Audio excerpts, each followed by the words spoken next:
Hey folks, this is Rhykker with a video talking about an upcoming game called Mandragora Whispers of the Witch Tree. Back in 2022, the creative director of this game reached out to me to tell me about their Kickstarter. I checked it out, thought the project was really cool, and even covered it in my news video at the time. In other news, a Kickstarter launched for a game called Mandragora, which is looking pretty cool. It's a dark fantasy 2.5D side-scroller action RPG with Souls-like and Metroidvania elements. After only a couple days, it's already fully funded, currently sitting at $123,000 pledged out of a $110,000 goal. Now fast forward 3 years later, we are coming up on release, April 17th. They reached out to me again and sponsored me to try out the game ahead of time and make this video. Let's start by talking about the presentation of the game. Visually, beautiful, hand-painted world. I love the visual style. You meet characters with real personality to them. There's tons of voice acting, very memorable characters as well. Great dialogue. That's a rarity. They got a great soundtrack. It was actually composed by Christos Antonio, who's the lead guitarist for the death metal band Septic Flesh. And once you're in, the game world unfurls before you, and it's non-linear. There is a progression of zones, but you're kind of free to explore wherever you want. Side quests emerge. You are set on a main story. I played through the entirety of the preview build.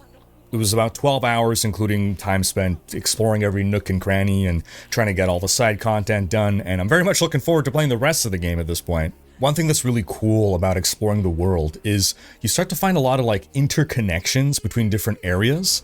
The more you explore and you find maps that'll properly reveal on your map the different zones and the entirety of their extent, you start to find new passages that make and create shortcuts from one location to another, so navigating the world becomes smoother, more hidden areas open up. Sometimes you don't even realize, oh, there was this hidden area here all along. Now I can access it by going through this kind of back alleyway. There's definitely a lot of secret and hidden areas to uncover that you can just outright miss if you're not looking for them. I imagine someone speedrunning this game who's just really skilled might just go from boss to boss and skip a lot of side content. I mean, it would be a shame, but I figure you could, because this is very much a skill-based game.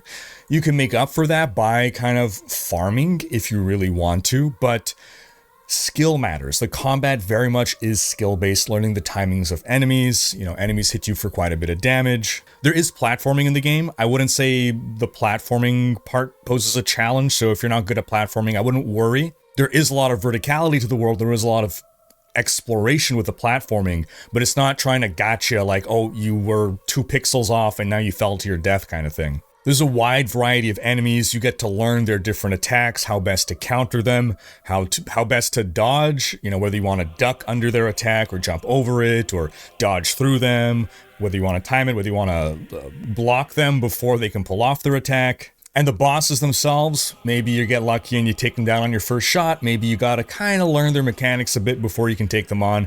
I only got really stuck on one boss, and it was the final boss of the preview build, where it took me quite a few tries. I'm not the most skilled gamer around. I eventually got it. But man, it had me cursing, I'll admit. Now the thing with this game is, if you ever do get stuck somewhere, you can always just go back and farm enemies and level up, get or craft better gear, and there's a whole lot to that part of the game as well, and we're going to get into all that. Alright, let's dive into character creation. Let's talk about what is in a character, what is in a build. So, your options, you can do male, female. You have 6 classes to pick from. Right now in the preview build that I have, we got only 3 available, but there's the melee guy, there's the spell guy, and then there's the rogue guy. That's what's available for now, but again, there's multiple options beyond that will be available at launch. I think based on items that I was finding for these classes, I think this one is a fire-specific mage. I think this is kind of like a druid, and this is some other kind of strange spellcaster using astral magic or something. Maybe even a healer type. Anyway, multiple classes to pick from. Each of them seems to have different kinds of options available to them. Then you got some basic customization options, but for the most part, you're seeing your character right now very close up. Most of the time, you're going to be seeing him from the side, zoomed out quite a bit, and it looks really good in game. So let's get into the juicy mechanics of what makes a character, what defines my character's build, how does he play.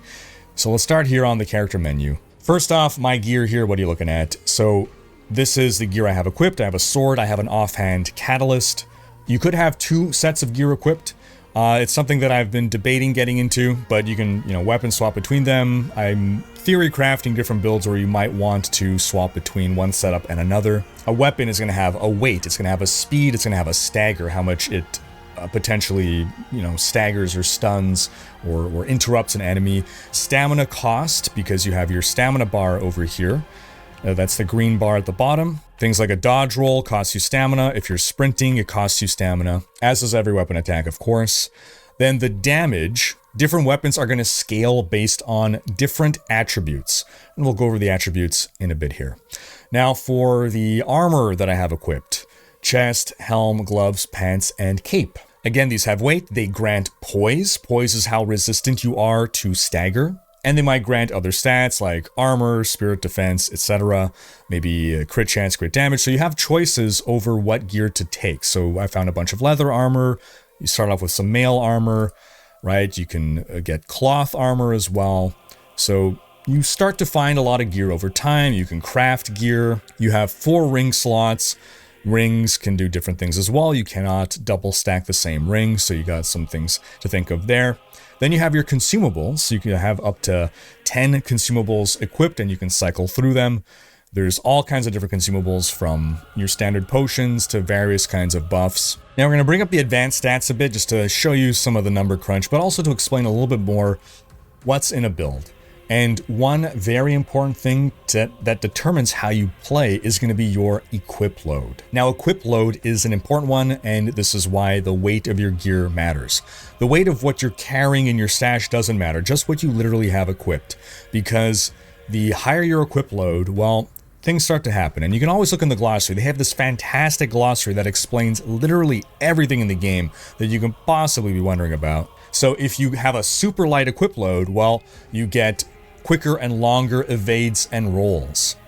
Whereas if you are very encumbered at 125% plus equip load, you can't sprint, you cannot evade or roll. So for my build, I was trying to stay just under 100% equip load to have no penalties or bonuses. For the boss fight, I ended up dipping into the 100 to 110 range, where I have slower and shorter evade and roll. Now, also, depending on what skills you're using, what class you are, you're going to want to stack different attributes for different reasons. So for me, the skills that I'm using scale off of power. So I'm stacking a lot of power.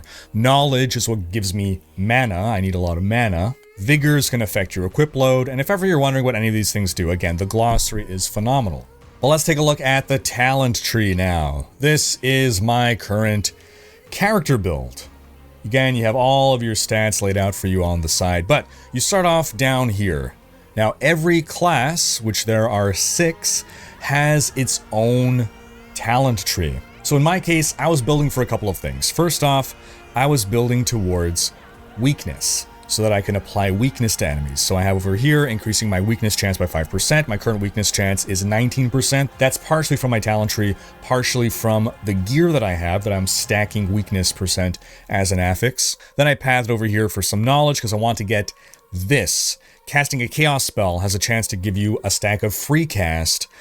Basically, I want to be able to cast more spells, so this is giving me more mana reduction and free spells. Then I pathed over here to get Unstable Trail, because I wanted to try out laying traps. In the end, I kind of regret, I got some buyer's remorse on this, but basically what this does is whenever you dodge, you lay behind a little trap, and if enemies walk over it, they take some damage. I ended up not using it as much as I thought I would, but it's still a neat power. Maybe if I built more towards it and did something with it, you know.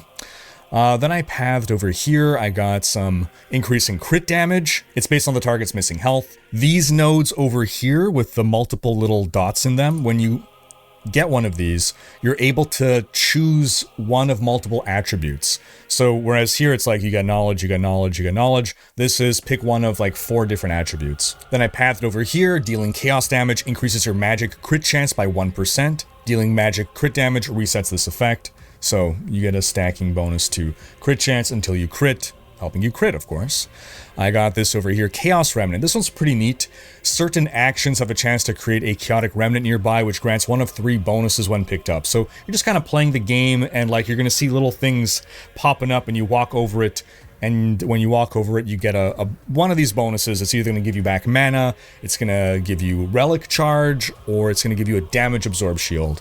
And relic charge is, you can see here on the control plus left click. Can't see my mouse right now, but if you look at the bottom left of the screen there, you see that middle mouse button is one attack, right? The right mouse button is another attack. And you can see I'm building up charge right now. And then I can do control click, and that releases that other attack right there, which I'll admit I need to learn to use more. I grab this over here. Applying weakness to an enemy restores 5 mana.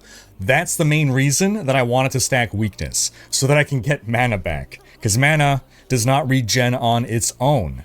You're either taking potions, or you're going to one of these witch stones, the waypoints to teleport, to rest. Basically, you can go out these stones, you can rest. It's going to recover all of your health and all of your mana. And then lastly, I grab this over here. Each point of mana spent increases your magic damage dealt up to a max of 25%. So I really enjoyed this build. The active skills, as we said here, we have basically our Chaos Beam, which you can aim if you want. My shotgun attack, this pierces enemies. So when I'm fighting multiple enemies kind of stacked up to each other, I like to use this. It's a little bit more close range. If I'm very far, I want to kind of snipe enemies, I can do this like that, hit guys out of the air. Now let me walk you through my town over here at the Witch Tree, all the NPCs that I've unlocked that have different crafting options and different things to buy. Let's start by going over to the tailor over here. So you can see the crafting options. You have consumables. Armor kits, for instance, are going to give you an increase to your armor that'll last 10 hits. Bandages are things that are going to heal you over time, and then you have actual items that you can craft, right? So the tailor is going to craft light armor, and different armors will provide different kind of perks. These briar gloves here give crit damage and crit chance. Different sets of gear that unlock as you find new crafting recipes and level up your craftspeople. You got different kind of capes as well, right? Back pieces. Then we can go to our goldsmith at the end here, who's going to be basically the one who crafts jewelry. You can see over here, you can craft the base materials, of course, but the components that you need to craft your rings. We're going to back over to the other side. We're going to take a look at our blacksmith.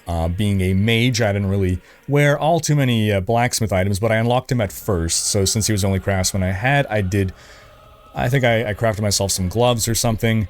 But again, you have different options here. The heavier items, and again, weight is a factor. So you might need to mix and match different parts depending on what kind of weight class you want to go in, what kind of weight load you feel you can afford. He's also going to craft you weapons, right? Melee weapons, so you have your two-handers. Some of these weapons are locked behind having a certain class, so I can't, use these blades, for instance. It requires the assassination mastery. Then we've got the alchemist over here, and her cat, very important. So here, as you can expect, you can craft potions. Now, some of these potions are your basic mana and health potions, but you've also got potions of haste and all kinds of different buffs that can be situationally useful against your boss fights or what have you. Then there's the garden, where you can actually grow components. We're going to harvest what we've planted here, and you can just plant different materials. You unlock more slots as you level up your craftsman here. Now, the adventurer is a bit of a different kind of craftsman. You mostly go to him to unlock maps. So you have map fragments that you feed him, and that slowly fills up your world map over here. You're also going to want to buy lockpicks from him. But this is also a place where you can buy additional powers. Each vendor sells stuff that are generally used as materials used for crafting or something. But before you have fed the adventurer a map, you don't have all these fancy icons and these nice clean lines. The map looks more like this, what's in the background here. It's very nebulous and hard to read. So you really do want to go find those map fragments. They sometimes are kind of a little hidden, or you got to go out of your way to locate. And then the last craftsman is going to be the occultist. I believe his name is Rise. You can find him in this little alcove down here. And, the NPCs kind of move around, not very far, but it makes it feel a little bit more alive. Sometimes he's on the left side, sometimes he's at his desk. And over here is where you're going to craft things like your offhand relic if you're a mage, but also other crafting materials, which are rune stones. And you apply rune stones into items, not into sockets per se, but you enchant them into items. So you take a piece of gear and you apply a rune stone into it, and these rune stones give different buffs depending on what it is that you're looking for your particular build. But yeah, overall, I'm really liking the game. Like I said, I look forward to finishing this game. I look forward to just discovering the rest of the world. I'm left on a lot of cliffhangers of, oh, I want to access this zone, but I don't want to spoil things, but like I'm missing certain gadgets to venture into certain areas. My only real complaint about the game is the town layout. Kind of have to like run far and wide to access my different NPCs. It's, I guess, more immersive that way.